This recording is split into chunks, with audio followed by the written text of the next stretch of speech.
The message came at 2:17 a.m. Sharp. Final. You won't be joining us for the trip. My mother prefers to keep it only her family. No greeting. No apology. No explanation. Just that one line, sitting on my screen like a dagger, slender, effortless, and honed to cut straight through.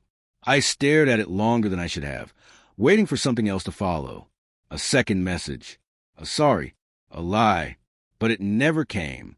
Just silence. That one sentence echoed louder than anything she could have said. And beneath it, the quiet understanding that everything had already shifted. The reservations had been made in advance. First-class seats, private transfers, a 5-star suite overlooking the sea. Paid in full, under my name. I could still hear her voice from just last week, soft and intimate against my shoulder. Thank you for making this happen, baby. Mom will finally see how thoughtful you are. Thoughtful. Right. I pressed the phone's lock button.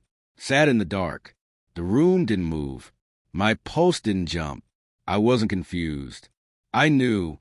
I'd known for a while. She thought I'd call, beg, ask why. She thought I'd be stunned into some desperate effort to patch things up. But what she didn't know was that I'd already started collecting the pieces. It began in whispers, barely noticeable deviations in routine.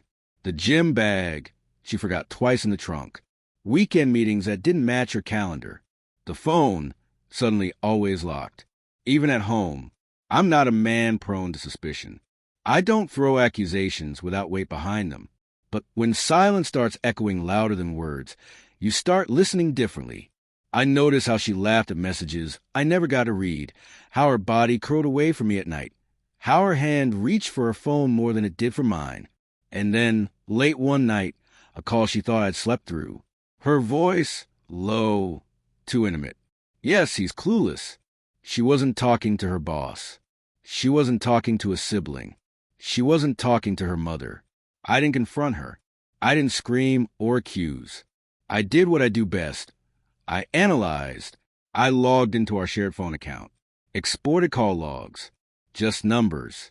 Times. Durations.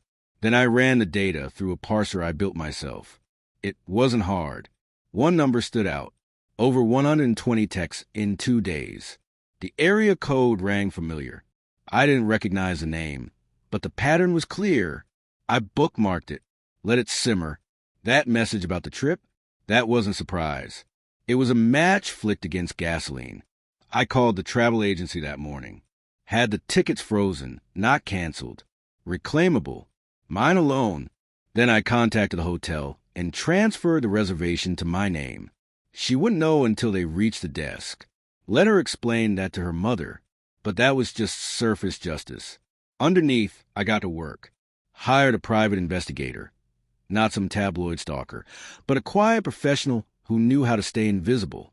For days later, I had what I needed. Photos. A man. A rooftop bar. Her smile tilted toward him. Not me. He wasn't a stranger, either. I'd seen him before at our wedding. Her cousin's friend. Stayed late.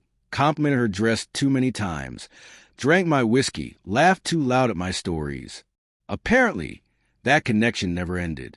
The report was thorough. Receipts, hotel logs, overlapping lies. I still didn't speak. She climbed into bed beside me, curled against me like habit, mumbled a sleepy love you. I almost said it back. Almost. Instead, I got up early the next morning, printed the report, bound it, and left it on the kitchen counter beside her favorite protein shake. No note, no drama, just facts. By noon, 11 missed calls. By 2 p.m., one message. I can explain. I replied with a single word. Don't. When I returned home, she was waiting at the dining table, mascara smudged, lips parted with words she hadn't rehearsed well enough. I didn't offer her the time. I poured a glass of wine, sat across from her. She opened her mouth. I raised a finger, slid my phone across the table. Screen lit up. A video. Her voice. His face. Their room. She looked away. I didn't. I spoke calmly. The trip's still happening. Her eyes lifted. Flicker of hope, maybe regret, but not for you. Her shoulders stiffened. Your name's been removed. Your flights, your hotel, all frozen. Your mother can explain why. I let the silence do the rest. She sat motionless, and I could see the unraveling in her face. The realization that I hadn't just found out, I had prepared, planned, watched. You paid for it, she whispered. I nodded. I also paid for the investigator. And the lawyer. I slid a second folder toward her. Preliminary divorce filing. Asset freeze. Legal prep. Her fingers trembled. You said you loved me. I stood. I did.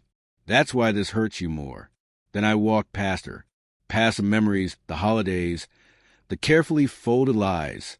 I took the vacation anyway. Not to the same place. Somewhere quieter. Somewhere without expectations or masks.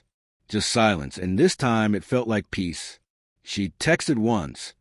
You were never this cold. She's wrong. I was always this cold. She mistook my silence for softness. Love makes a man warm. But betrayal?